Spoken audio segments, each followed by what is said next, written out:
Good morning, and welcome to the WAB Wabtec First Quarter 2025 Earnings Conference Call. All participants will be in a listen-only mode.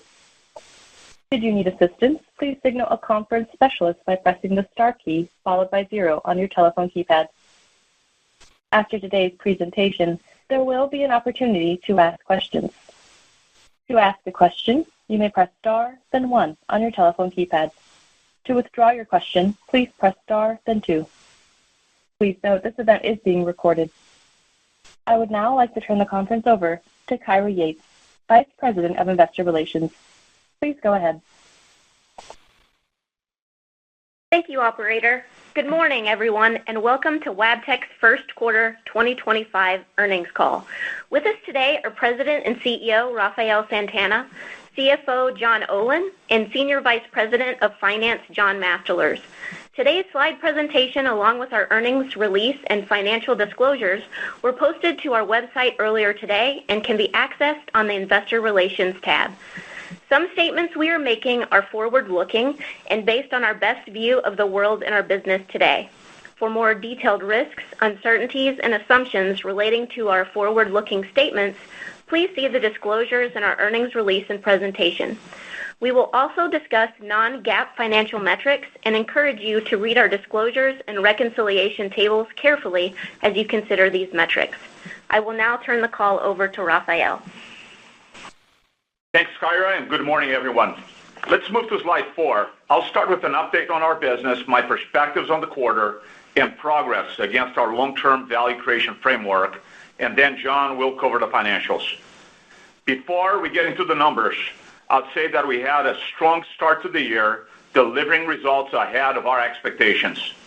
While we had favorable business outcomes in the quarter, such as business mix and timing of expenses, more importantly, we have amplified our cost control levers as a direct result of the uncertain economic environment that we're anticipating to play out over the remainder of the year.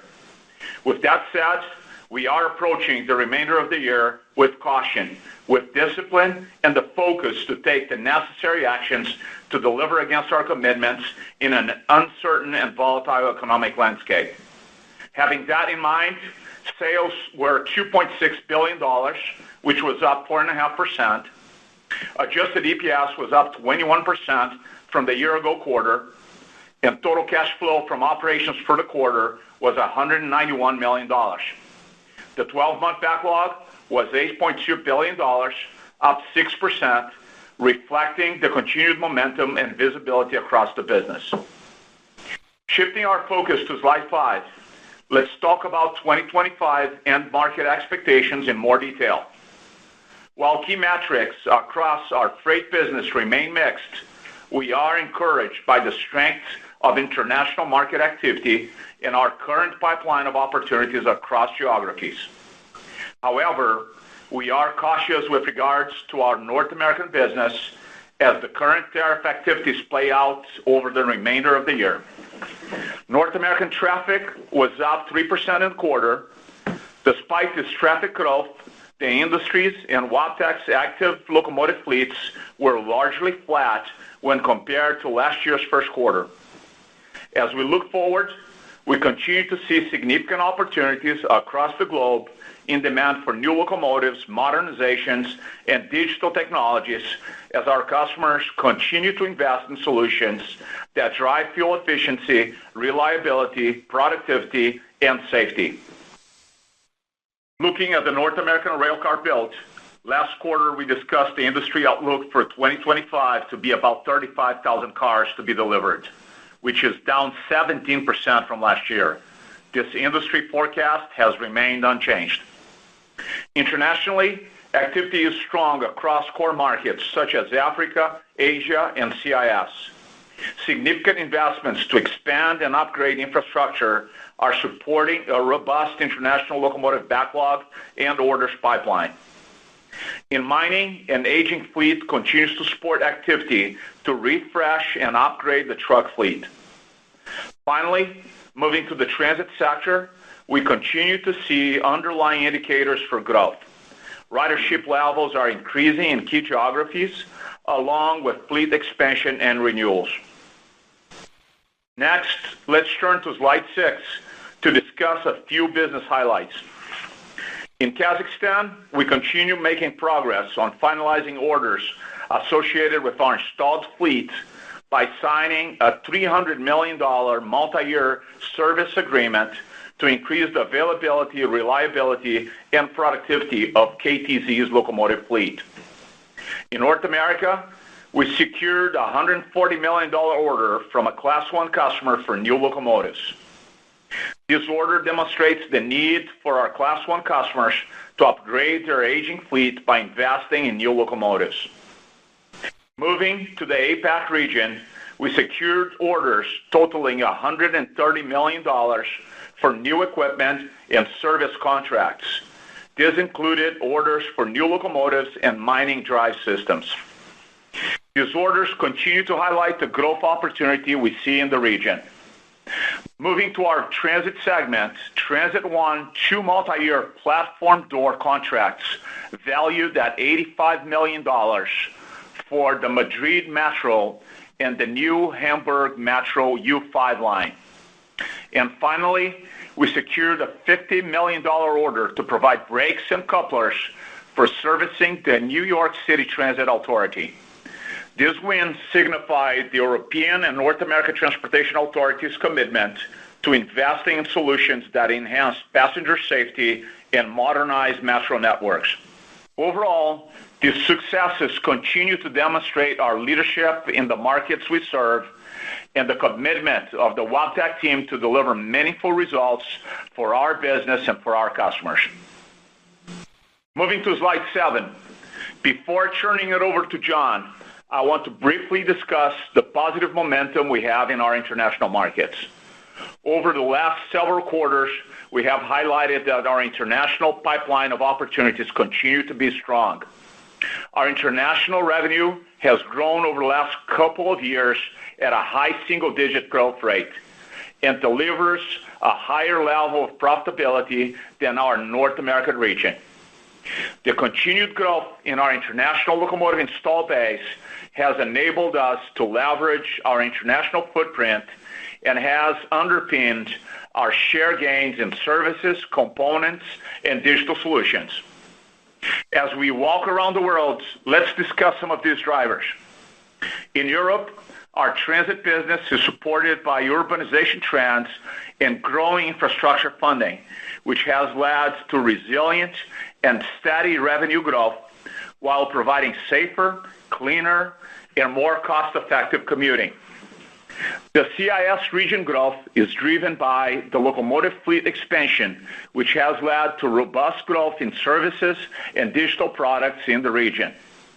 The Sub-Saharan Africa region is benefiting from new mining projects and volume growth.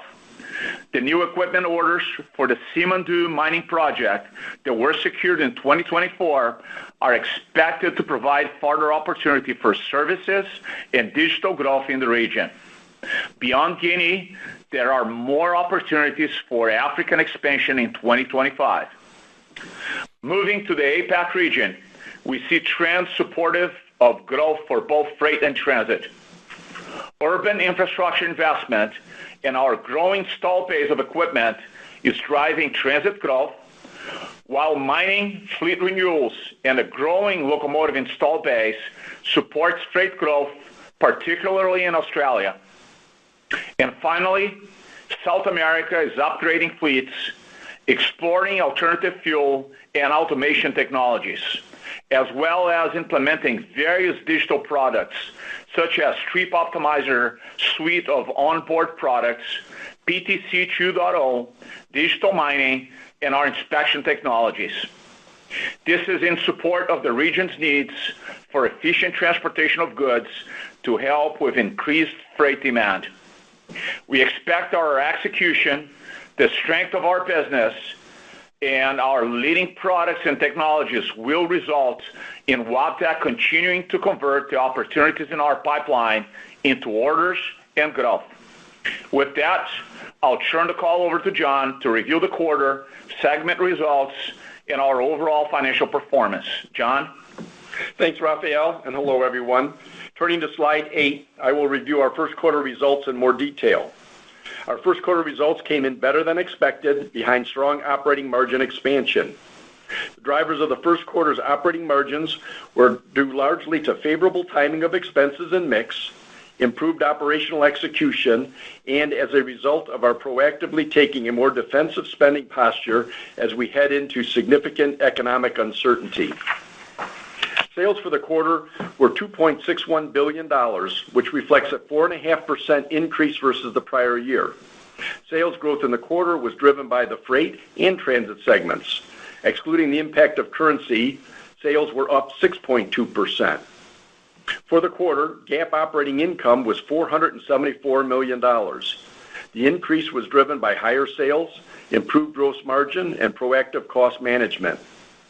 Adjusted operating margin in Q1 was 21.7%, up 1.9 percentage points versus the prior year. This increase was driven by improved gross margins of 1.7 percentage points and driven by operating expenses, which grew at a slower rate than revenue, increasing our Q1 margin by an additional 0.2 of a percentage point. GAAP earnings per diluted share was $1.88, which was up 22.9% versus the year-ago quarter. During the quarter, we had net pre-tax charges of $9 million for restructuring, which were primarily related to our integration and portfolio optimization initiatives to further integrate and streamline Wabtec's operations. As you may recall in our Q4 earnings call, we introduced Integration 3.0, which is expected to drive $100 to $125 million of run rate savings as we exit 2028, and another round of portfolio optimization initiatives that are expected to eliminate roughly $100 million of low margin, non-strategic revenue while reducing manufacturing complexity.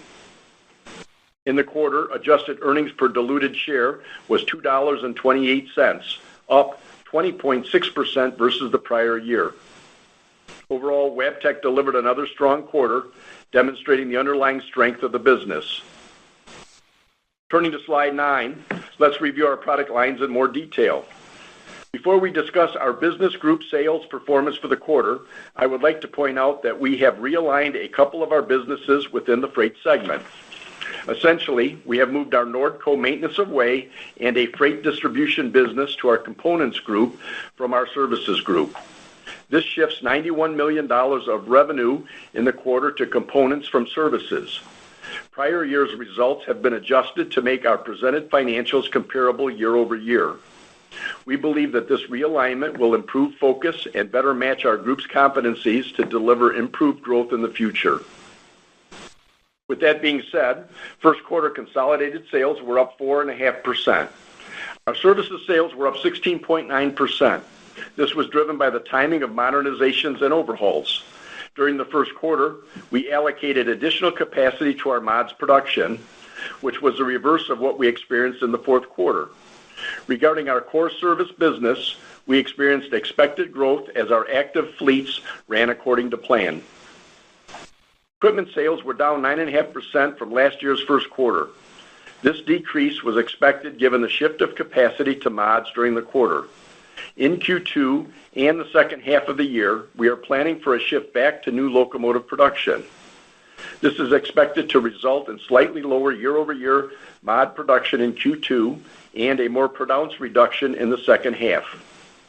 Component sales were down 0.8% versus last year due to portfolio optimization efforts and a lower North American railcar build, which was partially offset by increased industrial product sales. Digital intelligence sales were up 2.8% from last year. This was driven by growth in our international sales, which was partially offset by a lower North American market. In our transit segment, sales were up 5.3% and driven by our products and services business. Foreign currency exchange had an adverse impact on sales in the quarter of 2.6 percentage points. The momentum in the transit segment remains positive due to elevated infrastructure investment and global ridership, which accelerates the need for investments in sustainable infrastructure. Now moving to slide 10, GAAP gross margin was 34.5%, which was up 1.8 percentage points from the first quarter last year. Adjusted gross margin was also up 1.7 percentage points during the quarter. In addition to higher sales, gross margins benefited from timing of expenses, favorable mix, and modest contract escalation. Mix within the freight segment was also favorable despite significantly higher new loco and mod deliveries in the quarter. Foreign currency exchange was a headwind to revenue as well as gross profit and operating margin in the quarter. During the quarter, we also benefited from improved operational execution and to our proactive approach on cost controls. Our team continues to execute well by driving operational productivity and lean initiatives. Turning to slide 11, for the first quarter, GAAP operating margin was 18.2%, which was up 1.7 percentage points versus last year. Adjusted operating margin improved 1.9 percentage points to 21.7%. GAAP and adjusted SG&A and engineering expenses was up versus the prior year, with adjusted SG&A slightly lower as a percentage of revenues. Engineering expense was $46 million, slightly lower than Q1 last year. We continue to invest in engineering resources and current business opportunities, but more importantly, we are investing in our future as an industry leader in fuel efficiencies and digital technologies that improve our customers' productivity, capacity utilization, and safety. Now let's take a look at segment results on slide 12, starting with the freight segment. As I already discussed, freight segment sales were up 4.2% during the quarter. GAAP segment operating income was $420 million, driving an operating margin of 22.1%, up 1.9 percentage points versus last year. GAAP operating income included $3 million of restructuring costs, primarily related to our integration and portfolio optimization initiatives. Adjusted operating income for the freight segment was $488 million, up 11.2% versus the prior year. Adjusted operating margin in the freight segment was 25.7%, up 1.6 percentage points from prior year. The increase was driven by improved gross margin behind favorable business mix, timing of expenses, improved productivity, and proactive cost controls. Finally, 12-month segment backlog was $6.07 billion. Our 12-month backlog was up 9.1% on a constant currency basis, while the multi-year backlog of $17.85 billion was up 1.4% on a constant currency basis. Turning to slide 13, transit segment sales were up 5.3% at $709 million. When adjusting for foreign currency, transit sales were up 7.9%. GAAP operating income was $90 million. Restructuring costs related to integration and portfolio optimization were $6 million in Q1. Adjusted segment operating income was $103 million. Adjusted operating income as a percent of revenue was 14.6%, up 1.9 percentage points. The increase was driven by higher adjusted gross margin behind favorable mix and strong operational execution. Finally, transit segment 12-month backlog for the quarter was $2.13 billion, which was up 2.2% on a constant currency basis. The multi-year backlog was up 5.1% on a constant currency basis. Now let's turn to our financial position on slide 14. First quarter cash flow generation was $191 million. We continue to expect greater than 90% cash conversion for the full year. Our balance sheet and financial position continue to be strong, as evidenced by, first, our liquidity position, which ended the quarter at $2.54 billion, and our net debt leverage ratio, which ended the first quarter at 1.5 times. The leverage ratio was below our stated range in anticipation of funding the acquisition of Evidence Inspection Technologies Division that we announced on January 13th, which is expected to close at the end of the second quarter. Upon closing this purchase, we anticipate that our leverage ratio will be roughly 2.3 times. We continue to allocate capital in a disciplined and balanced way to maximize returns for our shareholders. During the quarter, we repurchased $98 million of our shares and paid $43 million in dividends, which was recently increased by our board of directors, up 25% per share versus prior year.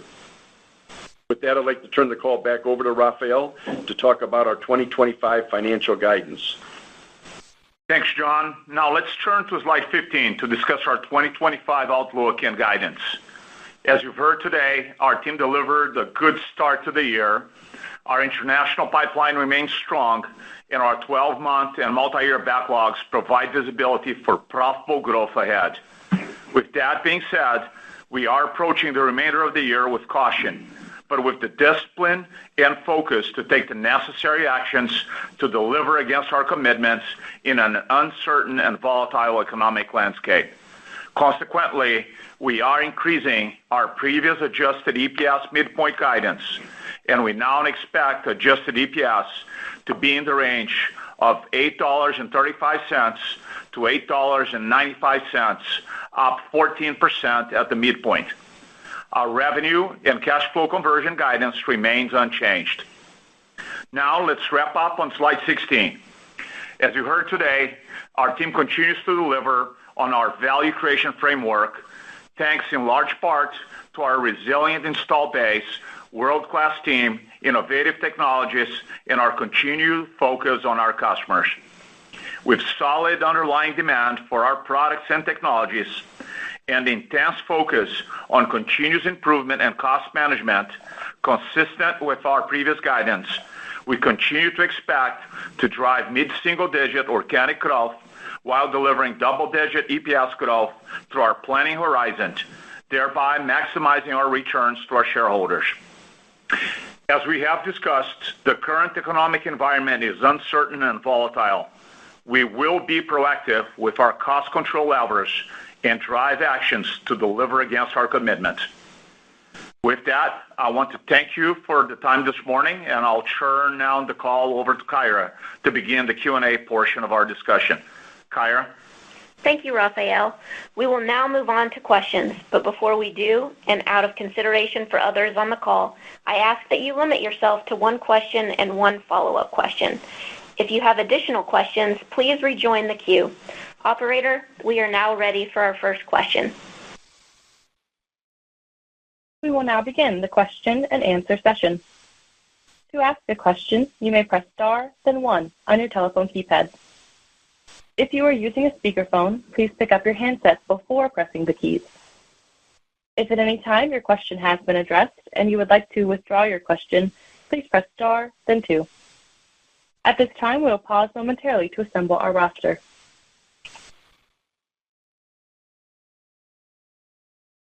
The first question today comes from Rob Wertheimer with Melius Research. Please go ahead. Hey, thanks, and good morning, everybody. Rafael, you called out in your opening remarks just some of the obvious uncertainty around North America. Wanted to ask just how that shows up in your business or in your pipeline or your pre-pipeline, whether it's less appetite for new locos, more than expected, more for mods, less for mods, more. Just kind of talk about what you meant by those comments and what you're seeing. Thank you. Absolutely. Well, first, it's as we look into some of those dynamics, we continue to see North America lagging versus what we see internationally, and that's really part of how we're managing the overall business. We've got strong momentum internationally. It's more profitable, and those orders continue. We have a strong pipeline that we're continuing to convert, so it's good to see. We're seeing some other elements tied to both the transit and the mining business, which continue to be strong. Even on our components business, industrial seems to be holding quite well. So I go back to the fundamentals for the business continue to be strong. I think the best way to look at it is the quality of the backlog, in which we've got not just better visibility at this point, but higher margins. With that, there's always going to be elements of lumpiness quarter to quarter on both the elements of how we get those orders, but how we go about delivering on them. So we continue to approach the year with caution, but very focused here on what we can control. And ultimately, we're going to continue to take the actions to, number one, deliver on the 25 guidance, but most importantly, make sure that we're driving profitable growth into 26 and beyond. Perfect. And so you're saying basically both the profitability and the order flow from international is currently anyway, offsetting any hiccups or weakness or softness or hesitation in North America. But are you seeing like less appetite for mods in North America right now, or just any color there on what you mean by that? And I'll stop there. Thank you. It's very customer specific at the end of the day. I think what we've seen is not necessarily customers migrating from one to the other. It's customers that maybe were not investing as much. You see them now investing on some new fleets, so it's certainly seeing Tier 4 locomotives growing in North America. I think the other element here to keep in mind is very often we're very focused on North America and dynamics between new locos and mods. We're managing ultimately a global business, and there's elements here of how we make some of those shifts and moves between the global volumes we see in North America. We'll very often look at continue to extend and expand on some of these agreements. So it's very dynamic from that perspective. And I go back to the comments I made, which is taking every action to deliver on the 25 guidance, which we've just given you, and making sure that we're driving profitable growth into 26 and beyond. Thank you.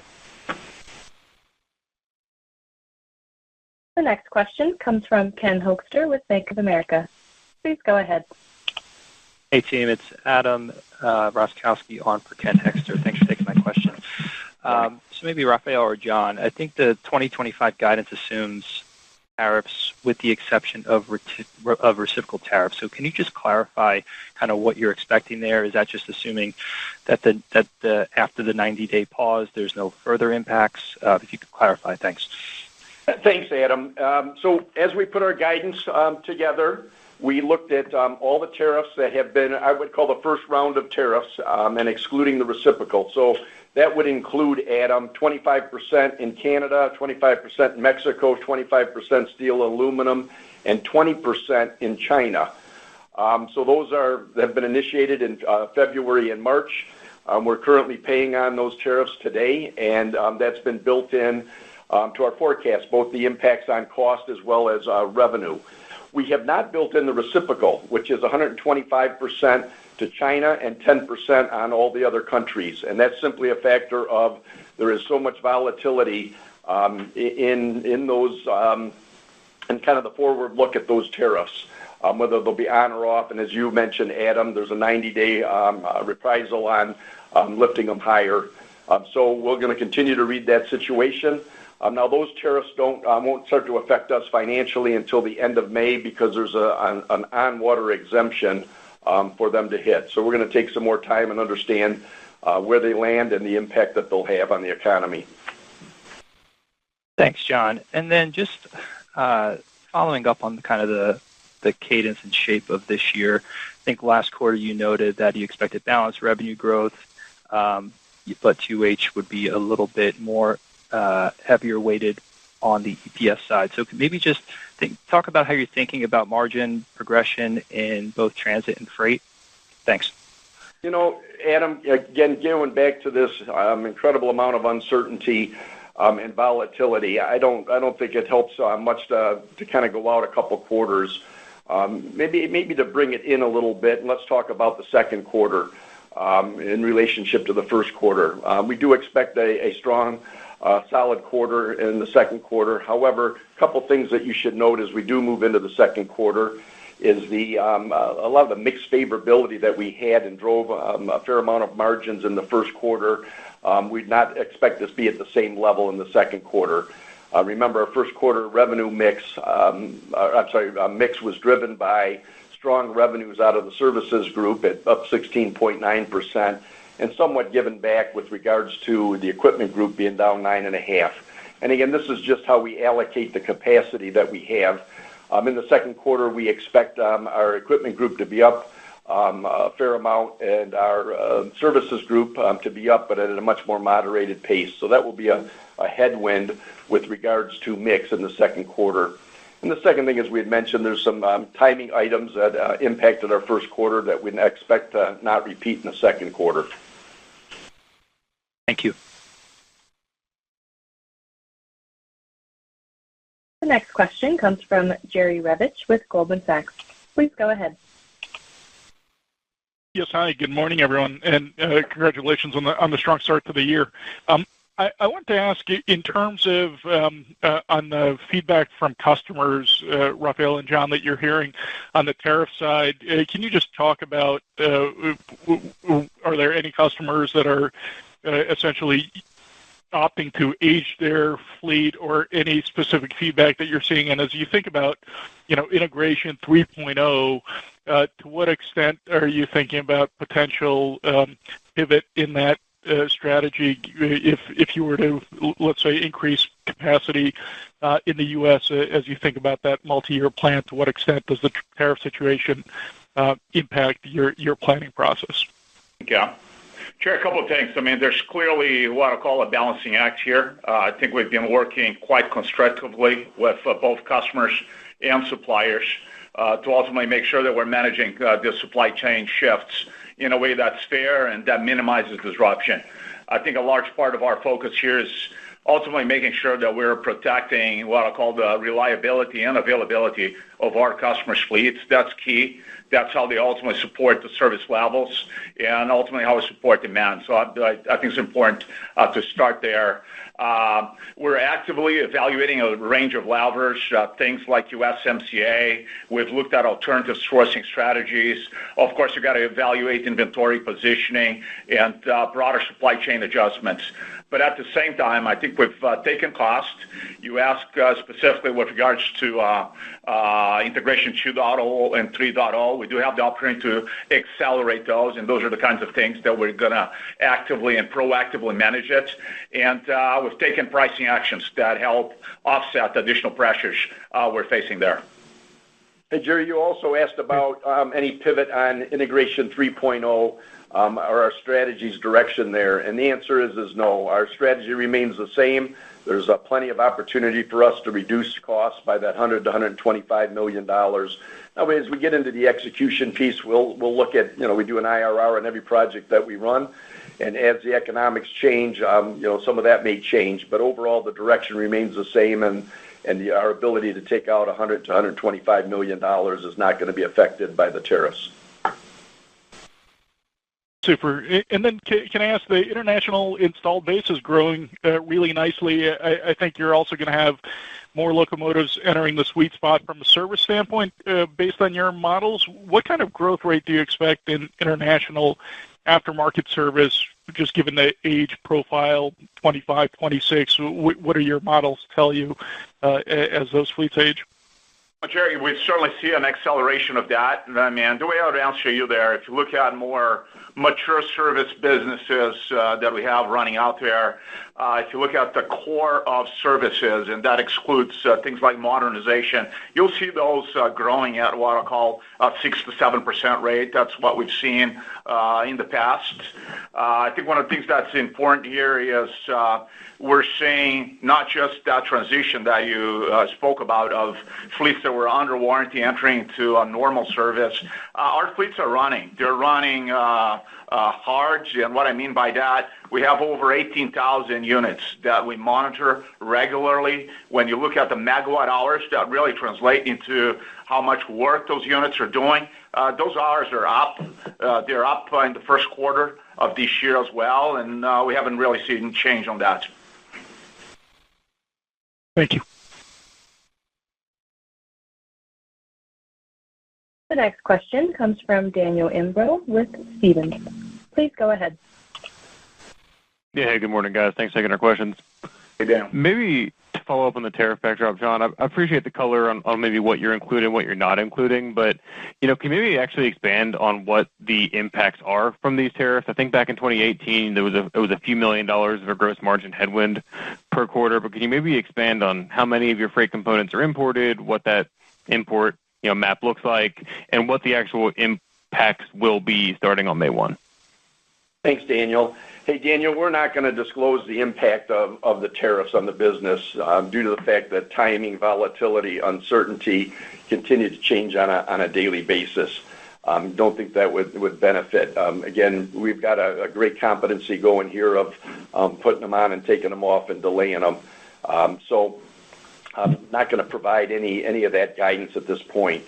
Suffice to say, we are collaborating with our stakeholders to minimize the impact of incremental tariffs on our businesses. We're also working multiple work streams to minimize the tariffs, and we've adjusted our prices of the tariffs that are currently in place, again, with the exception of the reciprocal tariffs. I think, as you mentioned, we've done this over the last 6 years, and we'll continue to manage this dynamic environment. There could always be an element of specific impact into quarters, but we'll continue to navigate these challenges and continue to really make sure that we drive profitable growth over time for the business. Great. That's helpful. I appreciate it. And then maybe my second or a follow-up on just free cash flow. The first quarter, I think it was down year over year, John. I think the receivable securitization slowed, if we read that right. Was that just a timing issue or something in the ABS market different where it was less receptive given the volatility? Just any thoughts on how that should trend through the year? You reiterated the 90% free cash flow conversion guidance, but just curious what's going to make that get better given the timing there? Thanks. Yeah, Daniel, thanks for the question. Matter of fact, we had a very good cash flow quarter in the first quarter when you adjust for that securitization financing that happened a year ago. So what you're seeing is we ended the year last year with a balance of $230 million of outstanding securitization, and this quarter, the first quarter of this year, we have zero. So with that, you're seeing that change. And that's driving the $143 million lower, actually a fair amount more than that. And if you adjust that out, we would be up over 20% in terms of cash flow for the quarter. As we go forward, Daniel, we have amended our securitization trusts and will now recognize all changes in securitizations in the financing section of the cash flow statement. So they won't be flowing through operating cash anymore. Now, it doesn't mean we still have the prior year quarter that will have an impact on the growth rates, but going forward, there'll be no more cash from securitization or changes in securitization in working capital. I'm sorry, in operating cash. Great. Thanks for all the detail. Appreciate it. Cool. The next question comes from Vincent Andrews with Morgan Stanley. Please go ahead.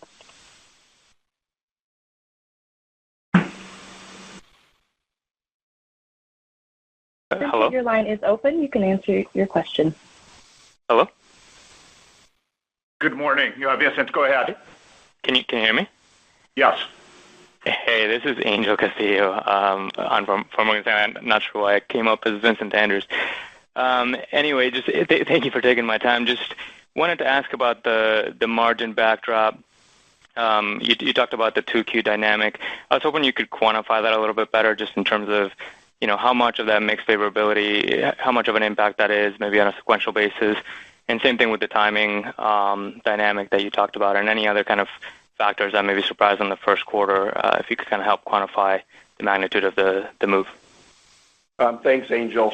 Angel, not going to quantify in terms of percentage points. I think that what we'd like to do is make sure the understanding of, we had four dynamics that really drove our first quarter margin and certainly came in over our expectations, mix being the biggest piece of it.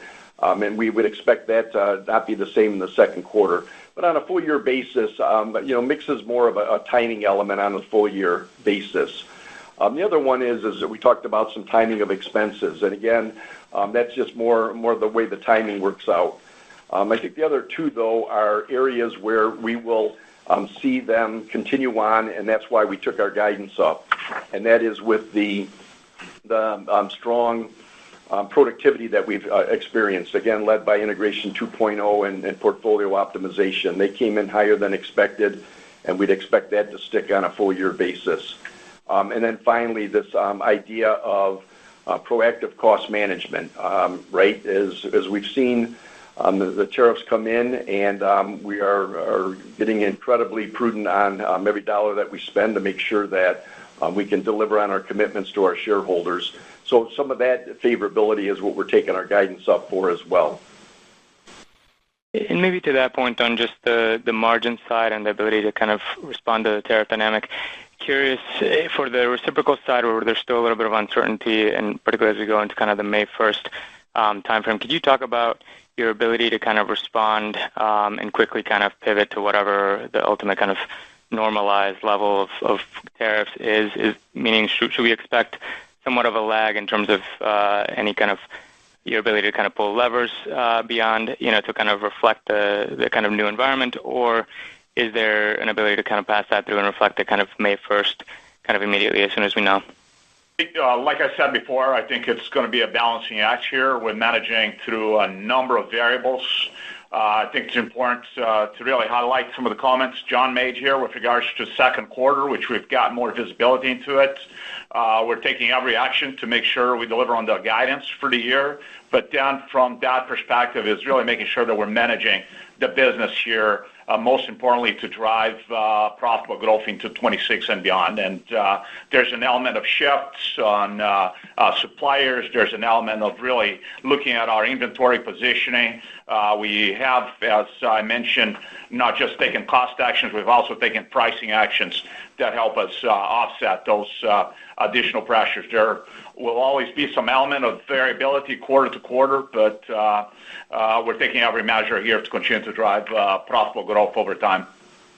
Hey, Angel, you mentioned a couple times May 1st. The reciprocal tariffs won't start hitting us, or we won't be charged at the border until the end of May. The earlier of that, or May 26th, for non-water exemption. So we got a little bit more time before the financial impacts start to hit us. Got it. Very helpful. Thank you. Thank you. The next question comes from Bascom Majors with Susquehanna. Please go ahead. Yeah, I understand the concern about being too precise on the reciprocal tariffs when a lot of that is still in flux and you've got some time to see how that plays out. But can you give us a little qualitative help on your supply chain? For example, some of the locomotives you're assembling internationally in Kazakhstan or maybe India, how much of that content do you support with kits and engine and other key components shipped out of the U.S.? Just understanding the back and forth of what's coming from the U.S. if those negotiations end up in escalation rather than de-escalation. Thank you. Let me start with just North America. I mean, we have a large footprint here in North America. We're largely localized in North America. And even as you look into the aspects of USMCA, we're quite balanced from that perspective. As you go into, I'll call those international markets, we'll balance the elements of what I'll call what's competitive locally. And at the same time, you got to make sure you're leveraging the scale on some critical components that will ultimately be imported. So it's a balancing act here between global and local. I think we do that quite well, and that's one of the elements that we'll continue to manage through that transition. But your term balanced, are you suggesting that the content, if a locomotive built in Central Asia, is actually similar in value to what's coming locally and what's coming from the U.S.? I just want to understand how literally we should take the word balance when we think about the puts and the takes of what's coming from each direction in some of your international supply chains. Bascom, I'm being generic here because some of this is going to depend even on the maturity of some of this supply chains and scale that we use them internationally. But take, for instance, like in Kazakhstan, I mean, we'll have a lot of the fabrication, a lot of the elements tied to the platform and all of that. It's done locally. I mean, what you'll ultimately ship is some of the very specific controls, some of the elements tied to the engines and things like that. So it's what I'll call how you go about leveraging the elements of things that you can acquire locally on competitive terms. At the same time, you leverage the scale of concentrating some of these specific components in certain markets. And I think we're very well balanced from that perspective.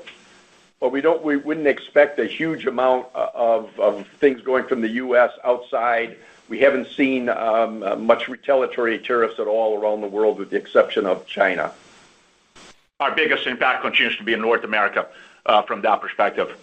Thank you both. Bascom, we didn't catch that. I'm sorry. I said thank you. Oh, thank you. The next question comes from Saree Boroditsky with Jefferies. Please go ahead. Good morning. This is James on for Saree. Thanks for taking questions. I guess I just wanted to touch on the margin. You talked about international margins being higher than North American margins. So I just wanted to understand, when did that crossover occur?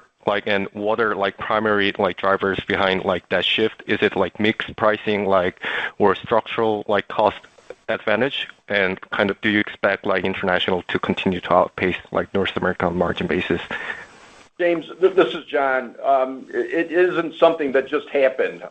We just haven't disclosed it. So this is the first time we're really talking about the margin differential between international and North America.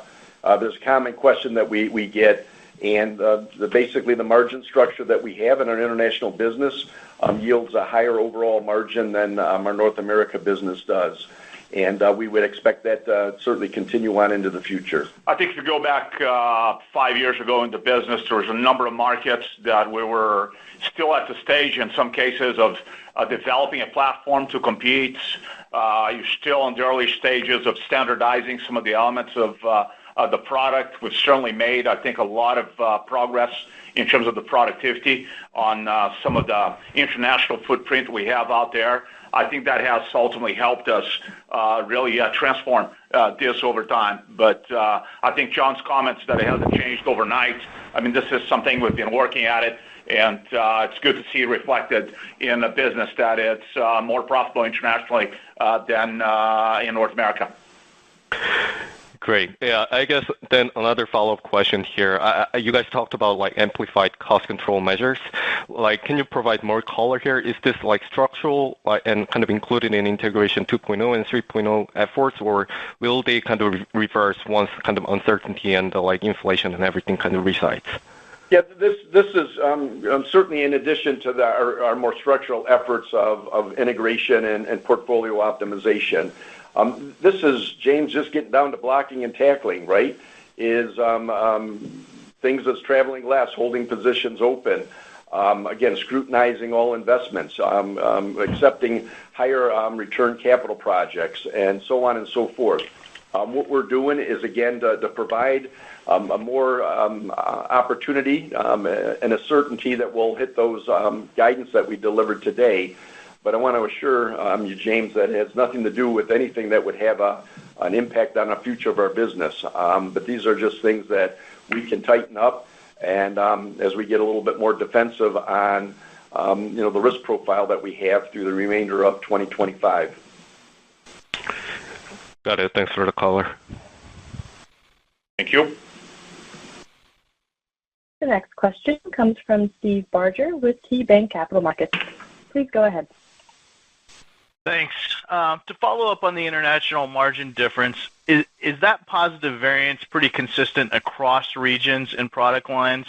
And I know you're focused on margin expansion continually, but do you feel like there's still room to run on international? I think it's consistent, the growth we've seen in our margins internationally. Of course, it'll vary country to country based, number one, on some of the maturity of some of the products we sell.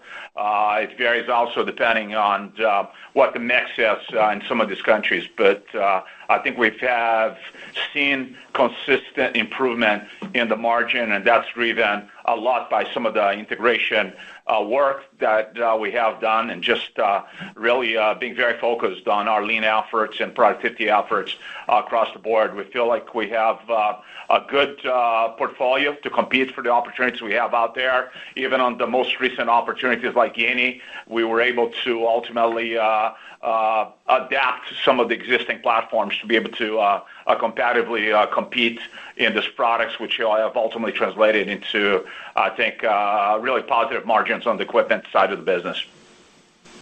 That's great. And I know it's an uncertain environment and you don't want to look too far ahead, but just to ask it again directly, have you heard anything from your emerging market customers about international trade policy changing how they think about building rail or mining infrastructure? Do you think that there's a negative reaction to that, or are those countries just focused on what they're doing? I mean, tariffs are certainly not good, but the projects we talk about here, I mean, those are decade-long projects in a lot of ways. You think about Guinea, it's not about price of iron ore right now, or it's not about any elements of specific tariffs that we're transitioning here. With that, some customers are more mature out there. I think we've also seen the dollar weakening. So there's so many elements moving and in transition here that can make the business more competitive. There's some other ones that are more headwinds to this. So right now, as I said, I think a lot of them are just really focused on running their business and making sure that we're taking the necessary actions to mitigate some of the things that we can control in that regard. And those were some of my comments in terms of how we really have this balancing act on looking at supply chains and making sure we're being constructive and proactive with our customers. Thank you. Thank you. The next question comes from Oliver Holmes with Redburn Atlantic. Please go ahead. Hi, guys. Thanks for having me on. Just a quick one from me on pricing pass-through. Just as a comment you made earlier about passing through or maybe just actually repricing for tariffs, and if I'm correct, your contract enable you to pass that through to customers. Just wondering how customers are reacting to that pass-through. And is there a risk that perhaps they want to keep their CapEx budgets flat and maybe they extend their delivery cycles? Thanks. Well, I go back to really the posture we've been having, which was one to make sure, that as we look into this managing the supply chain shifts, we do it in a fair manner and that we minimize disruption. If you look at it, fleets are running, so the need to make sure that you're supporting those fleets is there, and you want to make sure you support reliability and availability of those fleets, and that's prime time to make sure you're ultimately supporting the demands you have from the customers of our customers. In that case, we're continuing to take a number of strategies. I mentioned USMCA because we're working quite actively there to qualify more items in that regard. We are certainly looking at our inventory positioning. We've taken ourselves cost actions that have also helped us through that process, but we're also taking pricing action. So it's not a one-way stream with cost and pricing go through. I think there's a number of levers that we've been working through it, and that's what really keeps, I think, more constructive dialogue with not just customers, but with suppliers in that context as well. Thank you. Thank you. The next question comes from Scott Group with Wolfe Research. Please go ahead. Hey, good morning, guys. This is Ivan Yee on for Scott. First, quickly going back to tariffs. I know you're not quantifying the exact financial impact, but can you roughly estimate how much can you pass through? Can you pass through 100% of this through higher pricing? Just any additional color. Thanks. Ivan, we will work with our customers. Again, first of all, we're going to do everything we can to minimize those tariffs through USMCA exemptions as well as moves that we can do in our supply chain. But at the end of the day, we expect to come out of this whole and margins intact and deliver the margins that we've signed up for. I'm sorry, the guidance that we've signed up for.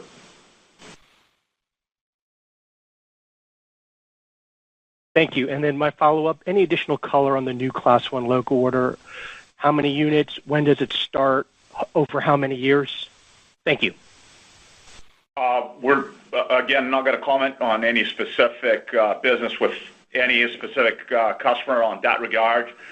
To your question earlier, we certainly manage a basket of opportunities and different projects with various customers. So this is ultimately a discussion that's very customer specific based on really the impact that you see, the elements you're able to mitigate, and how you ultimately translate that into any price changes into those projects. Thank you. Thank you.